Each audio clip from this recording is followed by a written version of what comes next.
Vedare tinokuchingamidzai zvekare kune chimwe chirongwa pano paZim Facebook Secrets and Confessions. Tadzoka zvekare nemamwe mamessages. Rekedzai tibva tapinda mumamessages edu atadzoka takakubatirai. Message yedu yekutanga yakamira sekudai so. Hanzi makadi zvenyu mukoma. Ndinokumbirawo kuti munge muchindiposterawo nyaya yangu makavigawo chitupa changu. Ndauyawo pano ndiine nyaya yangu iyo yandiinayo. Todawo kubvunza kubva kumhuri yeZimbabwe kuti hakunawo here umwe munhu anokwanisa kundibatsira, especially ava vanoita zvechivanhu pari zvino kuchechi. Handisati ndafunga hangu kuti ndige ndichitendeuka. You can judge me as much as you can, but the reason as to why ndisati ndafunga hangu kutendeuka, it is because kana ndikaenda kuchechi, obvious mapastors acho vacho vanenge vandinamatira vandipa deliverance, ndipo paya pavanenge vava kuti vanoda kuti ndinge ndichizorasa mishonga yacho kana kuti zvinhu zvacho zvinge zvichizopiswa, in which kana ndikagara ndapisa zvinhu izvi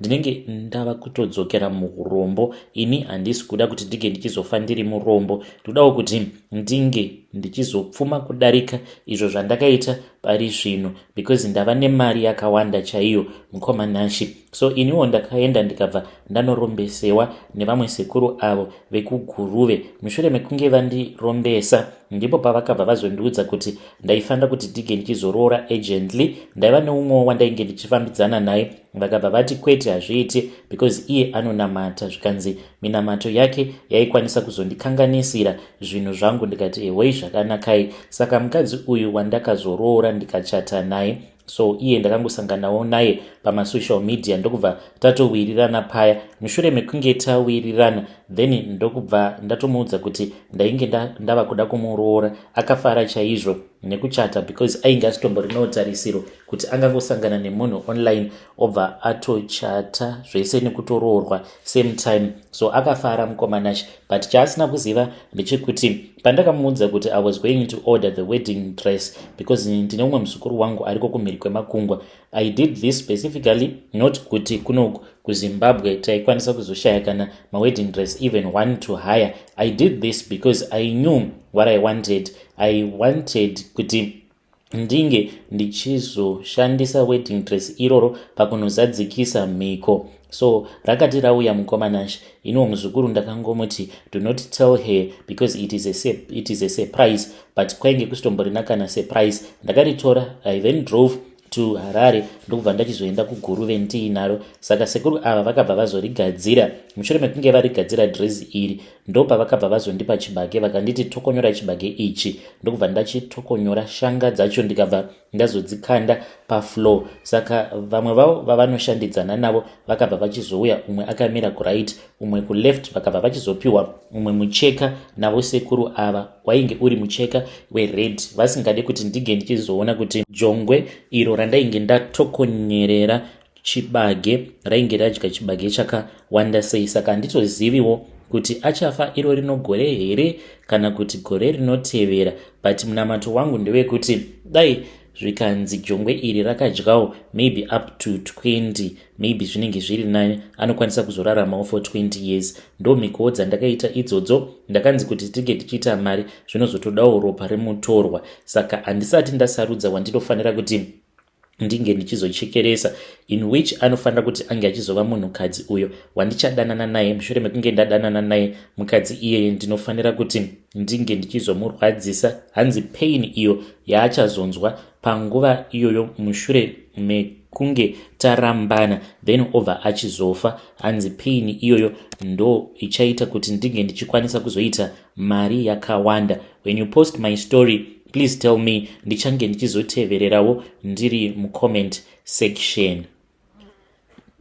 Hey, vedare ndo message iyo yandakatumidzirwa ichibva kuna mukoma vedu. Zvakangooma hazvo vedu we. Hey, izvi zvepamasocial media ka mazvinzwa ka, hanzi ndakangosanganawo naye pasocial media. Mukadzi uyu ndokubva tatowirirana, then pane umwe futi wandikufanira kuti tige ndichizosangana naye zvekare pasocial media. Ndobva ndadanana naye, ndobva ndamurwadzisa. Mushure mekunge ndamurwadzisa, that pain that she's going to feel, that is what is going to give me a lot of money. zvakangooma hazvo vedu we. Ngatizamei kuti tinge tichitaura navo mucomment section kuti strange things indeed they do happen in this world. Rekezai tibva taenda panyedu inotevera. Nyedu inotevera yakamira sekudai so. Hanzi makadi zvenyu mukoma, ndinokumbirawo kuti muge muchindiposterawo nyaya yangu makavigawo chitupa changu. Ininiwo ndakazotendeuka mainge muri mugore ra2008. But I am regretting.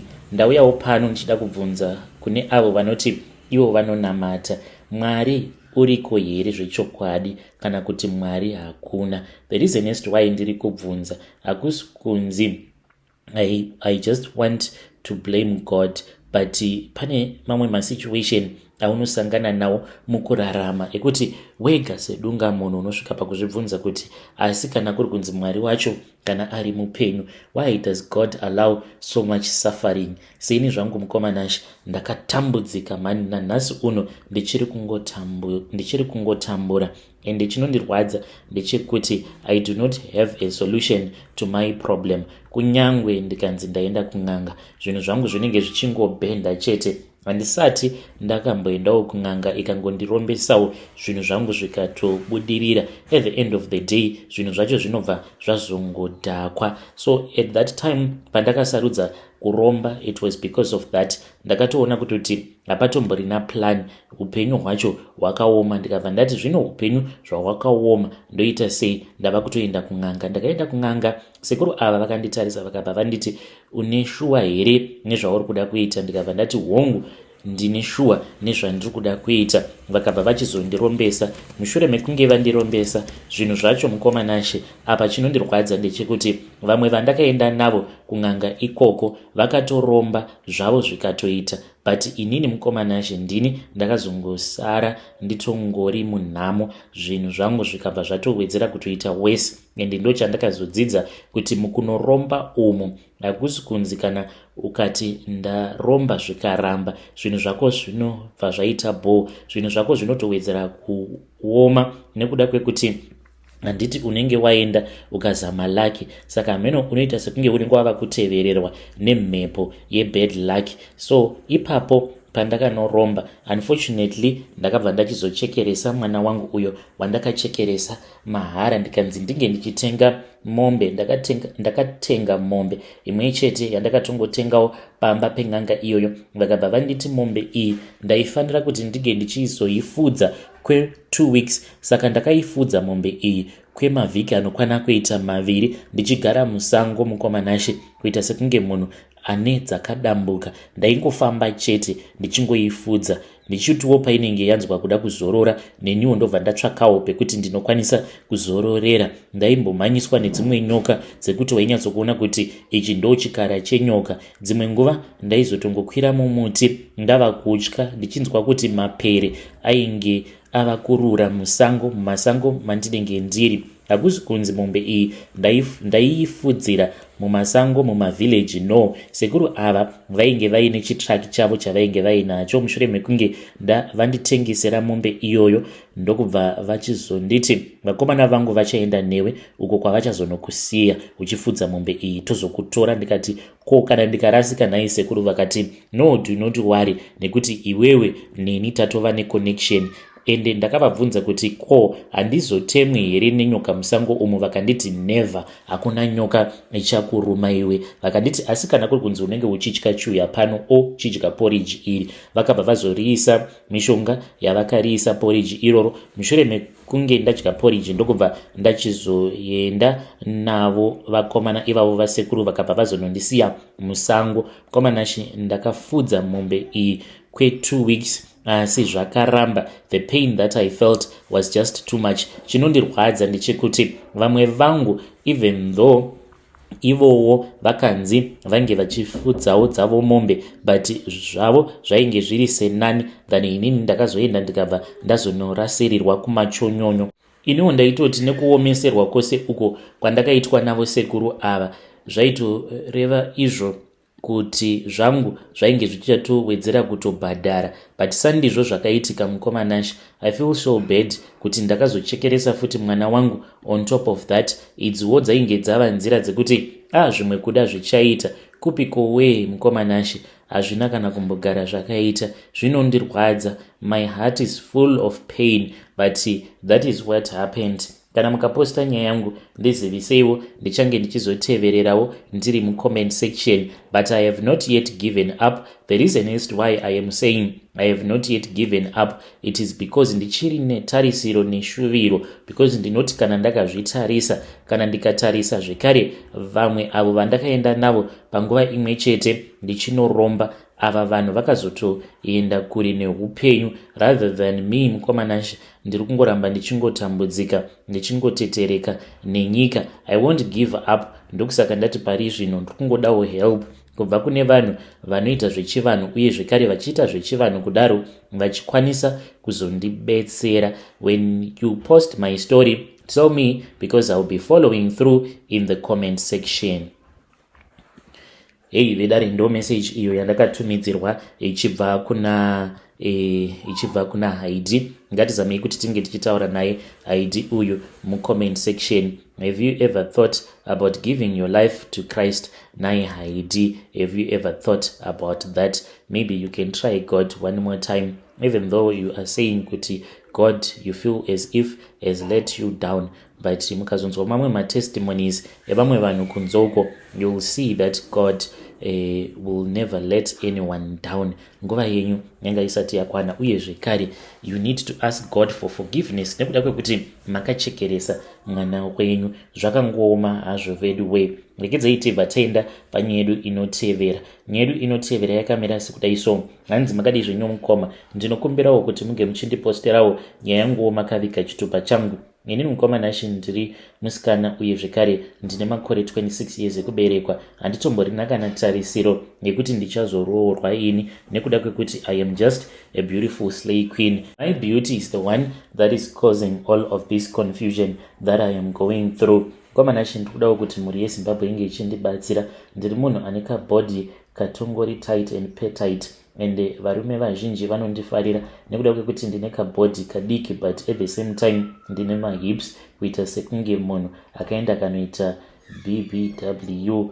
And all that I want is guidance from your listeners. Ndoitawo sei, ndinoshuvirawo kuti dai one day ndikazongowanawo kana balance rinokwanisa kuzondiroora. But the friends that I hang out with, mukomanashe dzimwe nguva tinokwanisa kutoenda kunodya joy tiri kana vakadzi 5 tiine murume umwe chete. Like ava vanowanzokubata matenda vanenge vachida vakadzi vakawanda at the same time, saka tinenge tiriko ikoko tichibhadharwa tichiita zvatinenge tichinzi itai chakati. But when I look at my life, komanashe upenyu hwangu hautomborina kana plan, and you can see kuti I am someone that is just struggling mentally. Ndava kuita sekunge munhu ane bipolar. The reason is why ndiri kuita sekunge ndiri munhu ane bipolar, it is because most of the times ndinenge ndiine varume vakasiyana siyana. Every weekend mukoma ndinenge ndiine a different kind of a guy in which it has been affecting me mentally. I just want to be out of my head. I don't know if I am someone who is mentally ill or what. I grew up without knowing my father, so handizivi kana zviri zvo zvinokonzeresa kuti ndinge ndichizoita hang around all of these men that end up using me anyway. Kana mukaposta nyaya yangu ndiziviseiwo, ndichange ndichizotevererawo ndiri mucomment section. Hey, vedari ndo message iyo yandakatumidzirwa ichibva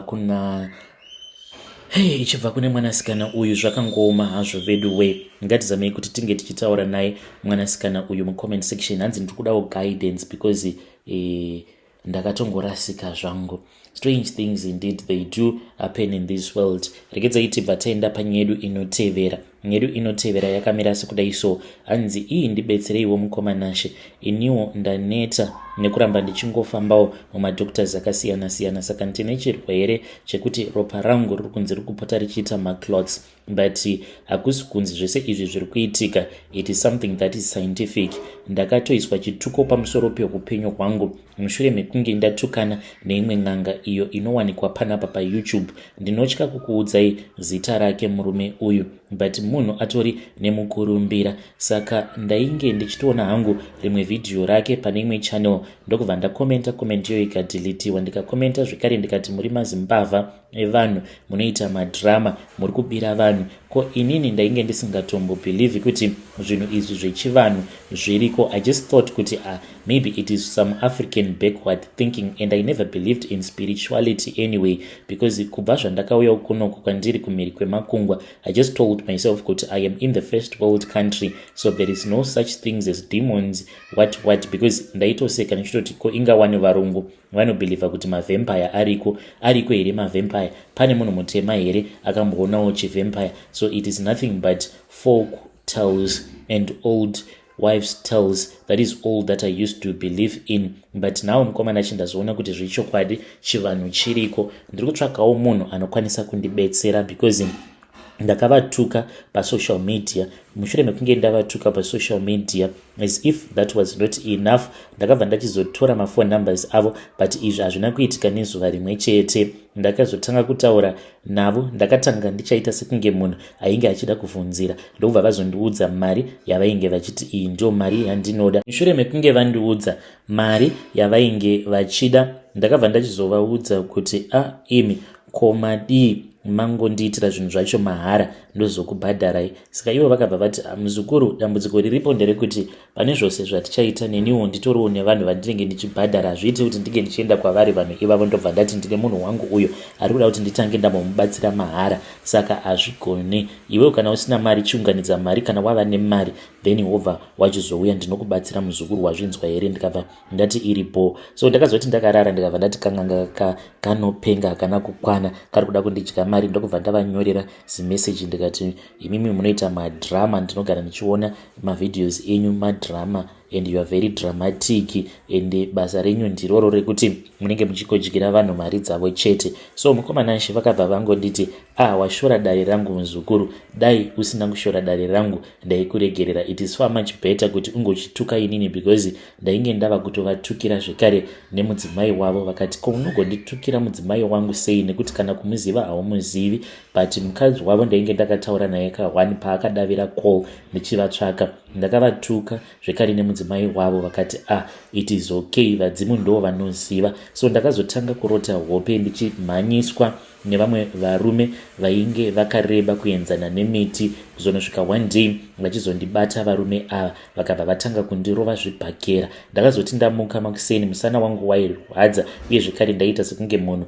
ainge akandibata spinal cord. Kubva ipapo kusvika pari zvino zvimukomanashe ndiri kutambudzika. Please, kana kuine munhu anokwanisa kundibetsera, ndibetsereiwo. Ivo hamene kuti vanozviziva sei. Kana ndikada kutaura navo vanobva vatongobloka macalls angu. Ndakatombochinja masim card almost 4 times, ndichichinja masim card ndichiregister mamwe maline, ndobva ndataura navo pawhatsapp, but vanobva vandibloka because ndanga ndafunga kuti ndige ndichitaurirana navo ndinzwe kuti ivo vanoda kuti ndinge ndichiita sei. When you post my story, tell me, ndichange ndichizotevererawo ndiri mucomment section. Hey, vedare ndo message iyo yandakatumidzirwa ichibva kuna mukoma vedu ava. Pane nyaya mukoma, hamuna here zvimwe zvinhu zvamakaitirana nen'anga iyoyo zvamusiri kuda kuti udza? Because when you just say kuti ndakangovatuka, meno vedare munozviona sei? But inini I believe kuti there is something that is going on. Let us try to speak with him in the comment section, but I think pane zvavakaitirana chete. Tell me what you think in the comment section. Kune avo muri yeZimbabwe vanenge vachida kugamuchira Ishe Jesu Kristu as their Lord and personal Savior, you can repeat after me this sinner's prayer. Salvation prayer. Father Lord, I come into your presence as a sinner. I confess all of my sins. Please forgive me. I did not know any better. I promise not to go back to my old ways. I believe that Jesus Christ came and died for me on the cross of Calvary, so that my sins can be wiped away. I accept Jesus Christ as my Lord and personal Savior. Be the Lord over my life. I promise to save you forever and ever. In the name of Jesus, amen.